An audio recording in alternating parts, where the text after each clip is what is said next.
1947 যখন ভারত ভাগ হয়, পূর্ব পাকিস্তান এবং পশ্চিম পাকিস্তান তৈরি হয়, 1947 190 বছরের ব্রিটিশ বিরোধী জিহাদের ফলে তখন অসংখ্য মুসলমান ভারত থেকে হিজরত করে পাকিস্তানে আশ্রয় নেয়। আপনাদের রংপুরের সৈয়দপুরের বিহারিরা মুহাজির, বিহার থেকে হিজরত করে বাংলাদেশে এসেছে মুসলমানদের একটা আলাদা ভূখণ্ড মনে করে। আর এই মুহাজিরদের সংখ্যা সবচেয়ে বেশি ছিল পশ্চিম পাকিস্তানে। পাঞ্জাব থেকে, উত্তরপ্রদেশ থেকে, দিল্লি থেকে লক্ষ লক্ষ মুসলমান হিজরত করেছে। তো হিজরত করার পর আপনারা পাকিস্তান স্বাধীন দেশ পেয়েছেন, বাংলাদেশ স্বাধীন দেশ পেয়েছেন, আর কয়েক কোটি মুসলমান ভারতে থেকে গেছে। আপনি যদি মনে করেন যে আমার বাংলাদেশে আমি স্বাধীন আছি, এটি আমার জন্য যথেষ্ট, পাকিস্তানের মুসলমানেরা যদি মনে করে আমি পাকিস্তানে স্বাধীন আছি, এটি আমার জন্য যথেষ্ট, তাহলে এর চেয়ে বড় মুনাফিকি পৃথিবীতে আর হবে না। আপনারা যে আপনাদের ভাইদেরকে ভারতে ছেড়ে এসেছেন, তাদেরকে মুক্ত করতে হবে না? ভারত যে বলতেছে বাংলাদেশের সংখ্যালঘু নির্যাতন হচ্ছে, আসলে সংখ্যালঘু নির্যাতন কোথায় হচ্ছে? ভারতে হচ্ছে। ভারতে মুসলমানদের উপর সংখ্যালঘু নির্যাতন হচ্ছে। মসজিদের মধ্যে 4 জন মুসলমানকে গুলি করে হত্যা করা হয়েছে। অসংখ্য মসজিদকে দাবি করা হচ্ছে এখানে আগে মন্দির ছিল, আর সেই মসজিদকে জোরপূর্বক দখল করা হচ্ছে। তাহলে আপনার চিন্তা পাল্টিয়ে দিতে হবে, আপনাদের সন্তানদের চিন্তা, নিয়ত পাল্টিয়ে দিতে হবে। নিয়ত পরিবর্তন হবে, ভিশনারি লিডার হবে, নেতৃত্ব দেওয়া শিখবে। যদি আপনার সন্তানেরা, বাংলাদেশের ছাত্ররা যদি মনে করে শুধু বাংলাদেশকে বাঁচাবো, তাহলে আমও যাবে, ছালাও যাবে, বাংলাদেশও বাঁচবে না, কিছুই বাঁচবে না। আর যদি বাংলাদেশের মানুষেরা মনে করে যে বাংলাদেশ তো বাঁচাবো বাঁচাবো, ভারতে অত্যাচারিত মাজলুম মুসলমানদেরকেও বাঁচাবো ইনশাআল্লাহ, তাহলে আপনি ভিশনারি লিডার হয়ে গেলেন, আপনি নেতা হয়ে গেলেন। আপনার লক্ষ্য দূরদৃষ্টি সম্পন্ন। যেই দিন আপনার লক্ষ্য এরকম হয়ে যাবে, আপনার বাংলাদেশও বাঁচবে, ভারতের মুসলমানেরাও বাঁচবে। আর এটি অসম্ভব কিছু নয়, এটি অকল্পনীয় অবাস্তব কিছু নয়। আল্লাহ সুবহানাহু ওয়া তাআলা চাইলে তারা যেই গেরুয়া পতাকা চট্টগ্রামে বাংলাদেশের পতাকার উপর উড়িয়েছে, তার বিপরীতে আল্লাহ চাইলে ওই চট্টগ্রাম থেকেই ইসলামের পতাকা দিল্লি থেকে স্থাপিত হবে। আল্লাহর ইচ্ছা, কিন্তু নিয়ত রাখতে হবে, কল্পনা রাখতে হবে, ভিশনারি লিডার হতে হবে। শুধু আমি আমার বাংলাদেশকে বাঁচাবো না, ভারতে থাকা মুসলমানদের উপরও আমাদের হক আছে, তারাও, তাদের উপরও, তাদের, আমাদের নিকটে তাদের হক আছে যে আমরা তাদের জন্য কিছু করব। এবং এই স্ট্র্যাটেজি শুধু মুসলমানদের ব্যক্তিগত স্ট্র্যাটেজি হলে হবে না, রাষ্ট্রের স্ট্র্যাটেজি হতে হবে। ভারত যেমন বাংলাদেশ রাষ্ট্রকে বলতেছে তোমার এখানে সংখ্যালঘু নির্যাতন হচ্ছে, বাংলাদেশ রাষ্ট্রকে বলতে হবে আমার এখানে নয়, তোমার ওখানে সংখ্যালঘু নির্যাতন হচ্ছে। এটি রাষ্ট্রের পলিসি হতে হবে, তাহলে বাংলাদেশ তার স্বাধীনতা রক্ষা করতে পারবে। আর আপনাদের নিয়তে থাকতে হবে, আপনাদের পরবর্তী বংশধরদের নিয়তে থাকতে হবে ভিশনারি লিডার, যে আমি শুধু বাংলাদেশ বা বাংলাদেশের মুসলমানদের বাঁচাবো না, বরং ভারতের অত্যাচারিত মাজলুম মুসলমানদেরও বাঁচাবো। তাহলে আল্লাহ সুবহানাহু ওয়া তাআলা চাইলে এই ইচ্ছা, এই আশা একদিন সফল হবে। সম্মানিত উপস্থিতি, বক্তব্যের শেষের দিকে একটু বর্তমান সরকারের উদ্দেশ্যে আমাদের শুধু একটি দাবি, সংক্ষিপ্ত একটি দাবি, সেটি হচ্ছে আপনারা রাষ্ট্র সংস্কারের নামে যেটি করছেন করেন, রাষ্ট্রের কল্যাণের জন্য যা ভালো মনে করবেন করেন, কিন্তু রাষ্ট্রের সংবিধানে যেন ইসলাম বিরোধী কোনো কিছু স্থান না পায়। সেকুলারিজমের নামে, ধর্মনিরপেক্ষ মতবাদের নামে বাংলাদেশের মুসলমানদের ইসলামিত্বকে ধ্বংস করার চেষ্টা করা যাবে না। বাংলাদেশের স্বাধীনতার একমাত্র রক্ষা কবচ হচ্ছে ইসলাম। অতএব রাষ্ট্রের মূল পলিসির মধ্যে অন্তর্ভুক্ত করতে হবে, সংবিধানের মূল পলিসির মধ্যে অন্তর্ভুক্ত করতে হবে যে ইসলাম বিরোধী কোনো কিছু এই সংবিধানে এবং এই রাষ্ট্রে বাস্তবায়ন হবে না। দ্বিতীয়ত, যে সমস্ত মুসলমানেরা চায় যে তারা শরিয়া অনুযায়ী ফায়সালা নিবে, তাদের জন্য আলাদা শরিয়া কোর্ট স্থাপনের সুযোগ দিতে হবে। যারা চাইবে সেকুলার সিস্টেমে ফায়সালা নিবে, কিন্তু যে সমস্ত মুসলমান চাইবে শরিয়া অনুযায়ী ফায়সালা নিবে, তাদের জন্য আলাদা শরিয়া কোর্টের ব্যবস্থা রাখতে হবে। আর রেড লাইন কি, লাল দাগ কি, যেহেতু এনজিও সরকার, এই জন্য এই রেড লাইনের কথা বলতে আমরা বাধ্য। সেটি হচ্ছে LGBTQ, সমকামিতা। এটি হচ্ছে রেড লাইন। যদিও এখন আমেরিকায় যারা ক্ষমতায় এসেছে, ডোনাল্ড ট্রাম্প এবং ইলন মাস্ক, তারা নিজেরাও সমকামিতা এবং পরিবার বিরোধী কার্যকলাপের বিরোধী। ইলন মাস্ক নিজে পরিবার বিরোধী কার্যকলাপের শিকার, টুইটারের মালিক। ইলন মাস্কের ছেলে তার বাপকে হুমকি দিয়েছে যে আমাকে যদি ছেলে থেকে মেয়ে না করা হয় আমি আত্মহত্যা করব। ইলন মাস্ক তার ছেলের জীবন বাঁচাতে তাকে অপারেশন করে মেয়ে হওয়ার সুযোগ দিয়েছে, এবং সেই দিন ইলন মাস্ক ঘোষণা দিয়েছে যে আমার ছেলে মারা গেছে, জীবিত থাকা অবস্থায় মারা গেছে, মারা যায়নি, এখনও জীবিত আছে। কিন্তু ইলন মাস্ক বলছে আমার ছেলেকে নষ্ট করে দিয়েছে, ধ্বংস করে দিয়েছে, হত্যা করে দিয়েছে এই LGBTQ। এই জন্য LGBTQ এর বিরুদ্ধে লড়াই করার জন্য টুইটার ক্রয় করে নিয়েছে, আর LGBTQ এর বিরুদ্ধে লড়াই করার জন্য ডোনাল্ড ট্রাম্পের সাথে সম্পৃক্ত হয়ে রাজনীতিতে অংশগ্রহণ করেছে।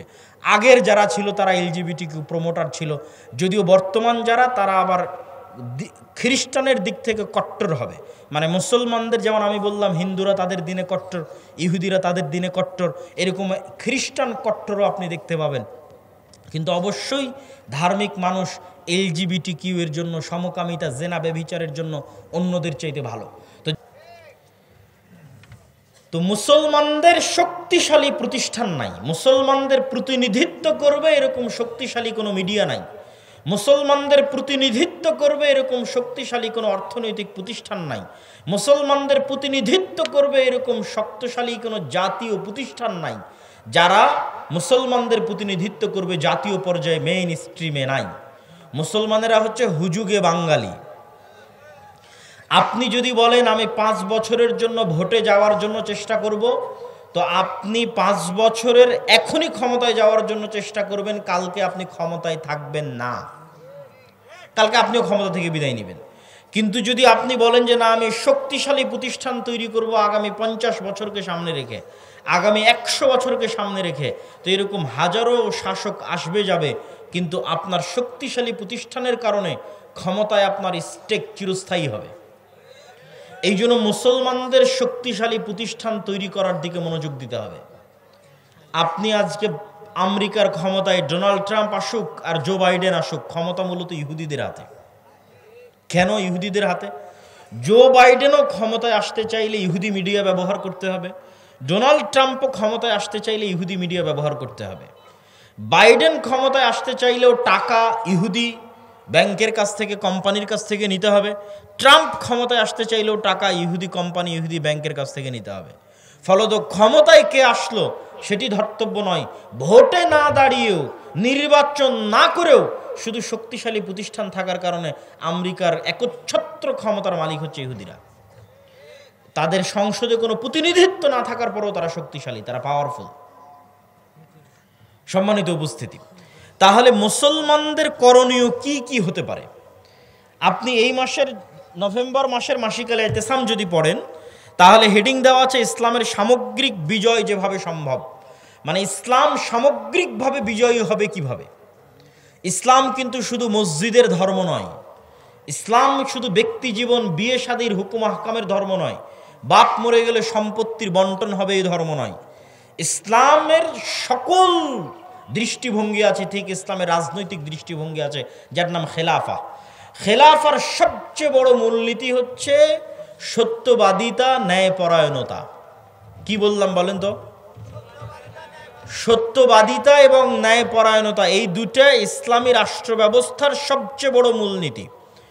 মুসলমানেরা কখনোই আল্লাহর দয়ায় রাষ্ট্র ক্ষমতায় যেতে পারবে না যতক্ষণ না মুসলমানেরা নিজেরা সত্যবাদী না হয়, মুসলমানেরা নিজেরা ন্যায়পরায়ণ না হয়। আপনি সত্যবাদী, ন্যায়পরায়ণ না হয়ে জান্নাতে যেতেও পারেন। কিভাবে? মিথ্যা বললেন বলে আল্লাহর কাছে ক্ষমা চাইলেন, আল্লাহ যদি ক্ষমা করে দেয়। অন্যের হক নষ্ট করলেন, করে তার কাছেই ক্ষমা চাইলেন, ভাই তোমার হক নষ্ট করেছি মাফ করে দাও, সে যদি ক্ষমা করে দেয়, তো আপনি জান্নাতে যেতে পারবেন। কিন্তু মিথ্যা বলে, অন্যায় করে মুসলমান আল্লাহর দয়ায় রাষ্ট্র ক্ষমতায় যেতে পারবে না। কেন পারবে না আল্লাহর দয়ায় মুসলমান রাষ্ট্র ক্ষমতায় যেতে? এই পুরো পৃথিবীর একচ্ছত্র ক্ষমতার মালিককে। কুলিল্লাহুম্মা মালিকাল মুলকি তুতিল মুলকা মান তাশা ওয়া তানজিউল মুলকা মিম্মান তাশা। আল্লাহ এই পৃথিবীর একচ্ছত্র ক্ষমতার মালিক, যাকে ইচ্ছা তাকে রাজত্ব দেন, যাকে ইচ্ছা তার কাছ থেকে রাজত্ব ছিনিয়ে নেন। ছিনিয়ে নেওয়া মানে লোহাকে চট বা ছালার মধ্যে ঢুকানোর পর লোহাকে টান দিলে যেমন চট ছালার ছাল বাকলা উঠে আসে, এটার নাম ছিনিয়ে নেওয়া। আল্লাহ এভাবে রাষ্ট্র ক্ষমতা ছিনিয়ে নেয়। চিরস্থায়ী রাষ্ট্র ক্ষমতার মালিক আল্লাহ, বাকি সবাই ক্ষণস্থায়ী। তো আল্লাহ পৃথিবী চালায় কি দিয়ে? আল্লাহর সবচেয়ে বড় গুণ হচ্ছে ইন্নী হারামতু যুলমা আলাইয়া, আমি অত্যাচারকে আমার উপর হারাম করেছি। অথচ আমি আজিজ, মানে মহাপরাক্রমশালী, যা ইচ্ছা তাই করতে পারি, যা ইচ্ছা, কেউ জিজ্ঞেস করার নাই, এখনই যা ইচ্ছা তাই করতে পারবে। করে না কেন? আজিজুন হাকিম, ক্ষমতা থাকার পরেও তিনি প্রজ্ঞাময়, এই জন্য ন্যায় বিচার করেন। প্রত্যেকটা বান্দা, পশু পাখি, কীট পতঙ্গ, পঙ্গপাল, সবার সাথে আল্লাহ কি করেন? ন্যায় বিচার করেন। আর এই পুরো পৃথিবী তিনি নিষ্ঠার সাথে, সঠিক মানদণ্ডের সাথে, সূর্যকে কখন উঠতে হবে, চন্দ্রকে কখন ডুবতে হবে, রাত কখন হতে হবে, দিন কখন হতে হবে, বৃষ্টি কখন হতে হবে, কে কখন মারা যাবে, কার কখন জন্ম হবে, প্রত্যেকটা বিষয় পুঙ্খানুপুঙ্খরূপে সাজানো আছে এক নিখুঁত মানদণ্ডে, ন্যায় বিচারে, ন্যায় নিষ্ঠার সাথে, সত্যবাদিতার সাথে আল্লাহ পৃথিবী চালান। এখন আপনি চাচ্ছেন ইসলামের নামে ক্ষমতা, মানে আপনাকে কার দয়ায় ক্ষমতায় আসতে হবে একটু বুঝেন। আমি চাচ্ছি যে আমি ইসলামের নামে ক্ষমতায় যাব, মানে ইসলামকে ক্ষমতায় নিয়ে যাব। তো আমাকে কার দয়ার দরকার হবে? আল্লাহর দয়ার। তো আল্লাহ তার ক্ষমতা বন্টন করে রেখেছেন ন্যায় পরায়ণতা, ন্যায় বিচারের সাথে। আর আপনি আপনার বোনের সম্পত্তি দিয়েছেন ওই জায়গাতে যেখানে জমির দাম কম। দিয়েছেন না দেননি? আপনি আপনার বোনের সম্পত্তি, আপনার বোন আপনাকে না বলে বিক্রি করে দিয়েছে, এই জন্য মন খারাপ করে বোনকে আপনি আর আপনার বাড়িতে জায়গা দেন না। তো আল্লাহ ওই সম্পত্তি আপনার বোনকে দিয়ে গেছে, কিন্তু এই সম্পত্তির উপর আপনি অধিকার খাটাচ্ছেন। আপনি হচ্ছেন অন্যায় পরায়ণ। আপনি বোনের কাছে ক্ষমা নিয়ে জান্নাতে যেতে পারলেও আল্লাহ কোনোদিন আপনাকে রাষ্ট্র ক্ষমতা দিবেন না। গোলামই থাকবেন। অসংখ্য পদে পদে মুসলমানেরা রাষ্ট্র ক্ষমতায় যেতে পারছে না কেন? মুসলমানেরা মনে করেছে আমি বাহ্যিক যে ইবাদতগুলো আছে, বাহ্যিক ইবাদতগুলো দিয়ে মানুষকে ফাঁকি দিব, আল্লাহকে ফাঁকি দিব। এর নাম মুনাফিকি। এর নাম কি? মুনাফিকি। বাহ্যিক ইবাদত কি? সালাত, সিয়াম, হজ, যাকাত, এগুলো বাহ্যিক ইবাদত। সে আসলে চোর, সে আসলে মিথ্যুক, সে আসলে বাটপার, কিন্তু সেই বাহ্যিক ইবাদত দিয়ে তার মুনাফিকি ঢাকতে চায়। রাসূলুল্লাহ সাল্লাল্লাহু আলাইহি ওয়াসাল্লাম বলেছেন, আরবাউন মান কুন্না ফিহ, চারটা বৈশিষ্ট্য যার মধ্যে থাকবে, মুনাফিকান খালিসা, সে নিখুঁত মুনাফিক। এক, ইদা হাদ্দাসা কাযাবা, কথা বললে মিথ্যা বলে। ওয়াইদা ওয়াদা আখলাফা, ওয়াদা করলে ভঙ্গ করে। ওয়াইদা তুমিনা খানা, আমানত রাখা হলে খেয়ানত করে। আমানত কি? ওসির দায়িত্ব আমানত, ডিসির দায়িত্ব আমানত, প্রধানমন্ত্রীর দায়িত্ব আমানত, প্রিন্সিপালের দায়িত্ব আমানত, আপনি ভাই এটাও আমানত, আপনি পিতা এটাও আমানত, আপনি মেম্বার চেয়ারম্যান এটাও আমানত, আপনি এসিল্যান্ড সাব রেজিস্ট্রার এটাও আমানত। এই প্রত্যেকটা দায়িত্ব হচ্ছে আমানত। আমানতের খেয়ানত করে, এরা হচ্ছে খাঁটি মুনাফিক। তো এই যে খাঁটি মুনাফিক, এই মুনাফিকিটা ঢাকতে ও হজ করতে যায়। বুঝেননি মনে হয় আমার কথা? খাঁটি মুনাফিক, কিন্তু মুনাফিকি ঢাকতে জালসার অতিথি হয়ে দান করে নিজেকে দানবীর দেখাতে চায়। করেনি, প্রশ্ন ফাঁস করে বলছে আমি এই টাকা আল্লাহর রাস্তায় দান করলাম। আমরা আলেম সমাজ ব্যর্থ, বুঝাতে পারিনি যে ইসলাম কাকে বলে, এটা বুঝাতে পারিনি। সে মনে করে নিয়েছে ইসলাম মানে আমি সালাত আদায় করলাম, আমি হজ পালন করলাম, আমি সিয়াম পালন করলাম, বাহ্যিক আমল ঠিক, তো আমি ঠিক। কিন্তু ও তো মুনাফিক। আল্লাহর নবী বলছেন মুনাফিক। তাকে যে দায়িত্ব দেওয়া হয়েছে ওই দায়িত্বে খেয়ানত করেছে, কিন্তু সেই মুনাফিকি ঢাকতে ও নিজেকে দানবীর দেখিয়েছে। মুনাফিকি ঢাকতে মানুষের সামনে বলেছে আমি তাহাজ্জুদের সালাত আদায় করি। তো এই ধরনের 2 নম্বরই বাটপারি অন্যায়কারী দুর্নীতিবাজদের আল্লাহ কখনোই তার দয়ায় রাষ্ট্র ক্ষমতা দিবেন না। মুসলমানেরা যদি বলে গোলাম থাকবো না, ক্ষমতা চাই, তাহলে প্রথমত সত্যবাদী হতে হবে, ন্যায়পরায়ণ হতে হবে আল্লাহর নবীর মতো। মুহাম্মদ সাল্লাল্লাহু আলাইহি ওয়াসাল্লাম মক্কায়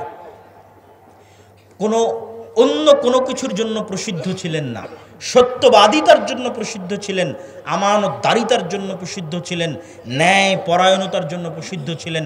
তার ন্যায়পরায়ণতা, আমানতদারিতা, সত্যবাদিতার অসংখ্য ঘটনা শোনানো যাবে, কিন্তু এতটুকু বলে শেষ করি, আল্লাহর নবী যদি সত্যবাদী, আমানতদার, ন্যায়পরায়ণ না হতেন, তাহলে আবু সুফিয়ান কোনোদিন তার হাতে ইসলাম গ্রহণ করত না। আবু সুফিয়ান আল্লাহর নবীর চিরশত্রু, কিন্তু আবু সুফিয়ান জানে যে মুহাম্মদ সাল্লাল্লাহু আলাইহি ওয়াসাল্লাম সত্যবাদী। আবু সুফিয়ান জানে যে মুহাম্মদ সাল্লাল্লাহু আলাইহি ওয়াসাল্লাম ন্যায়পরায়ণ। সম্মানিত উপস্থিতি, তাহলে মুসলমানেরা যদি চায় রাষ্ট্র ক্ষমতায় যেতে, এক, ব্যক্তিগত জীবনে সত্যবাদী হতে হবে, ন্যায়পরায়ণ হতে হবে। ন্যায়পরায়ণ হওয়া খুবই কঠিন। বহু সালাফে সালিহিন বিবাহ করেননি, স্ত্রীর সাথে ন্যায়পরায়ণতা করতে পারবেন না এই ভয়ে। জিজ্ঞেস করেন আপনি নিজেকে, আমি নিজেকে যদি জিজ্ঞেস করি, প্রত্যেকটা মানুষ যদি নিজেকে জিজ্ঞেস করে সে তার স্ত্রীর সাথে ন্যায়পরায়ণ কিনা, উত্তর দিতে পারবে না সে ন্যায়পরায়ণ কিনা। স্ত্রীর সাথে ন্যায়পরায়ণ কিনা এই হিসাব দিতে কিয়ামতের মাঠে ফেসে যাবেন আপনি। বোনের সাথে ন্যায় বিচার করেছেন কিনা এই হিসাব দিতে কিয়ামতের মাঠে ফেসে যাবেন। আমরা বাঙালিরা আমাদের প্রত্যেকটা ধাপে ধাপে চরম দুর্নীতিবাজ। প্রত্যেকটা AC land sub registrar, 90% AC land sub registrar, OC, DC নামাজি, আল্লাহওয়ালা, হাজি, উমরাকারী, কিন্তু নিজ নিজ দায়িত্বে আমানতের খেয়ানতকারী, মানে সব মুনাফিক। মুনাফিকি ঢাকতে বাহ্যিক ইবাদতগুলো করছে। এরা আজীবন গোলাম থাকবে, এদের পরবর্তী প্রজন্ম গোলাম থাকবে। স্বাধীন হতে চাইলে, মুক্ত হতে চাইলে ন্যায় বিচারক হতে হবে, সত্যবাদী হতে হবে, ন্যায়পরায়ণ হতে হবে, তাহলে স্বাধীন হবে, বাংলাদেশ স্বাধীন হবে। 3 নাম্বার, ইসলামকে যদি রাষ্ট্র ক্ষমতায় নিয়ে যেতে চান, তাহলে মুসলমানদেরকে তাদের কলোনিয়াল মাইন্ড সেট আপ, 190 বছর ব্রিটিশদের অধীনে আমরা যে গোলামির জীবনযাপন করেছি, এই কলোনিয়াল মাইন্ড সেট আপ থেকে বের হয়ে এসে আপনাকে কট্টর হতে হবে নিজের দিনের উপর। নিজের দিনের উপর কট্টর হতে কেন বললাম? সারা পৃথিবী তার দিনের উপর কট্টর হচ্ছে, সারা পৃথিবী। আপনি ইহুদিদেরকে দেখেন, তারা তাদের দিনের উপর শতভাগ কট্টর, পৃথিবীর কাউকে পরোয়া করে না, কোনো কম্প্রোমাইজ নাই, তার দিন সে পালন করবে। পাশের ভারতকে দেখেন, হিন্দুত্ববাদী তার নামে, উগ্রবাদী তার নামে 10 বছর থেকে ভারতে ক্ষমতায় আছে। তারা তাদের নিজের দিনের উপর শতভাগ 100% কট্টর, কট্টর ও কঠোর। তারপরও মানুষ তাদেরকে সন্ত্রাসী বলতেছে না, জঙ্গি বলতেছে না।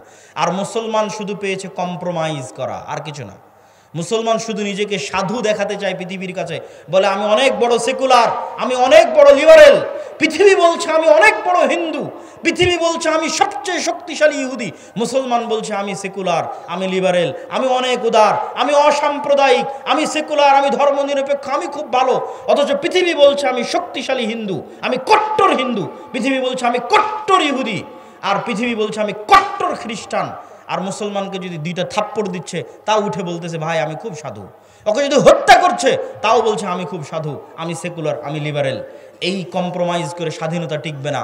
আপনাকে বলতে হবে, পার্শ্ববর্তীরা যেমন বলতেছে আমি কট্টর হিন্দু, পার্শ্ববর্তীরা যেমন বলতেছে আমি কট্টর ইহুদি, আপনাকে বলতে হবে আমি কট্টর মুসলিম। যেই দিন বলতে পারবেন সাহস করে আমি কট্টর মুসলিম, ওই দিন স্বাধীন হয়ে গেছেন। ওই দিন বাংলাদেশ স্বাধীন হয়ে গেছে, পৃথিবীর মুসলমানেরা স্বাধীন হয়ে গেছে। কিন্তু কলোনিয়াল মাইন্ড সেট আপ থেকে বেরিয়ে আসতে হবে। কলোনিয়াল মাইন্ড সেট মানে ঔপনিবেশিক গোলামির জিঞ্জির। সারা পৃথিবীতে মুসলমানেরা যেখানে যত সমস্যায় আছে, প্রত্যেক সমস্যার পিছনে ঔপনিবেশিক গোলামির জিঞ্জির আছে। 190 বছরের ইতিহাস।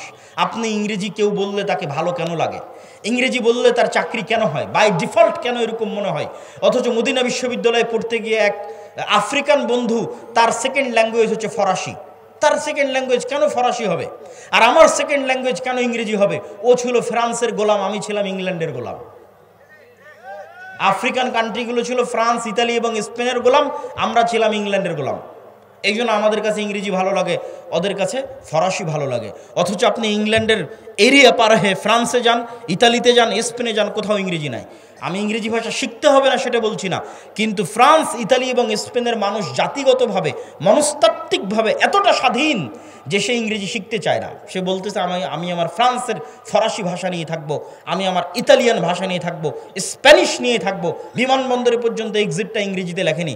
তাহলে স্পেন, ফ্রান্স, ইতালির মানুষ মনস্তাত্ত্বিকভাবে কোন পর্যায়ের স্বাধীন, আর আমি মনস্তাত্ত্বিকভাবে কোন পর্যায়ের গোলাম?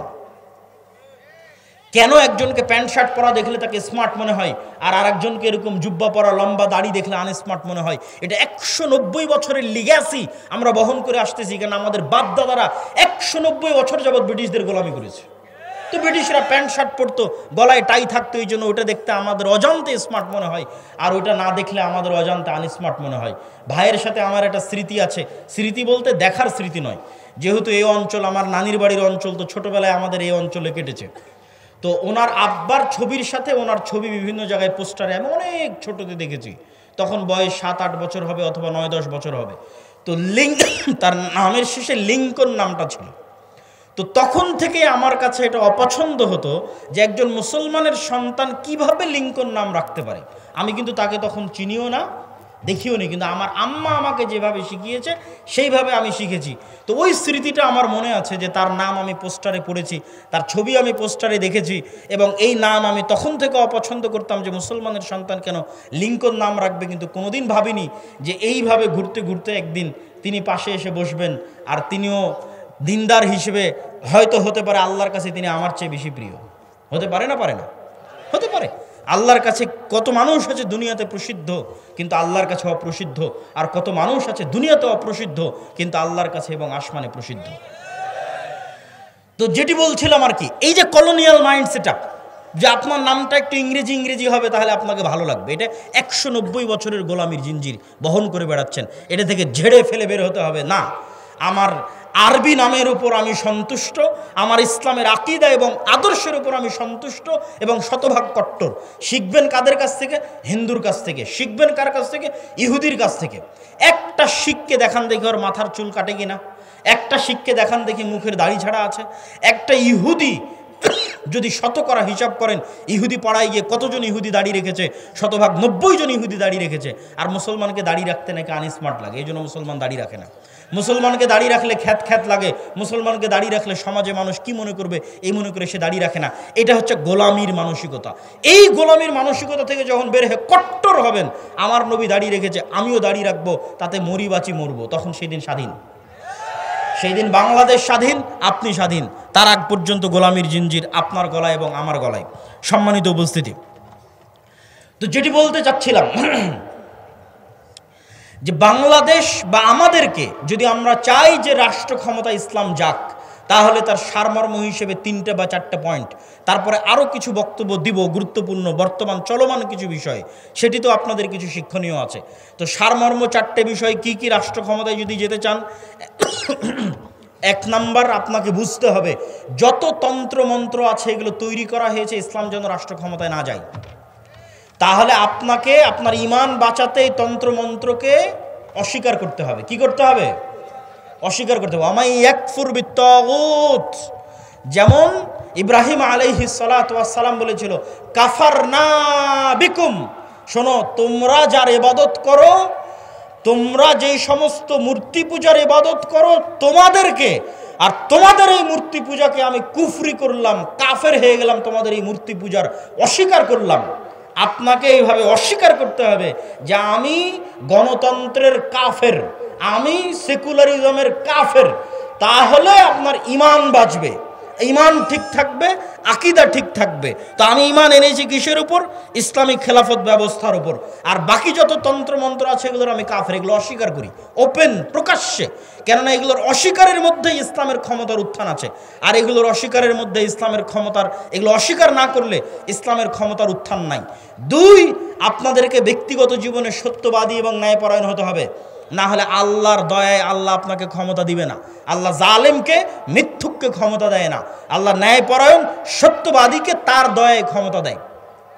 আপনার সালাত সিয়াম তখনই কাজে লাগবে যখন আপনার সালাত সিয়াম মুহাম্মদ সাল্লাল্লাহু আলাইহি ওয়াসাল্লামের মতো হবে। আপনি তো মুনাফিক অবস্থায় সালাতে দাঁড়িয়েছেন, বোনকে সম্পত্তিতে ভাগ দেননি মানে মুনাফিক অবস্থায় সালাতে দাঁড়িয়েছেন। আর আল্লাহর নবী শতভাগ সত্যবাদী ন্যায়পরায়ণ অবস্থায় সালাতে দাঁড়িয়েছে, অন্তর পরিষ্কার অবস্থায় সালাতে দাঁড়িয়েছে। আপনি যেদিন ওইভাবে অন্তর পরিষ্কার অবস্থায় সালাতে দাঁড়াতে পারবেন, সত্যবাদী ন্যায়পরায়ণ হয়ে সালাতে দাঁড়াতে পারবেন, সেই দিন আপনার এই সালাতের পাওয়ার থাকবে, আপনার এই হজের পাওয়ার থাকবে, আপনার এই দ্বীনের দাওয়াতের পাওয়ার থাকবে। 3, কলোনিয়াল মাইন্ড সেটআপ থেকে বের হয়ে আসতে হবে।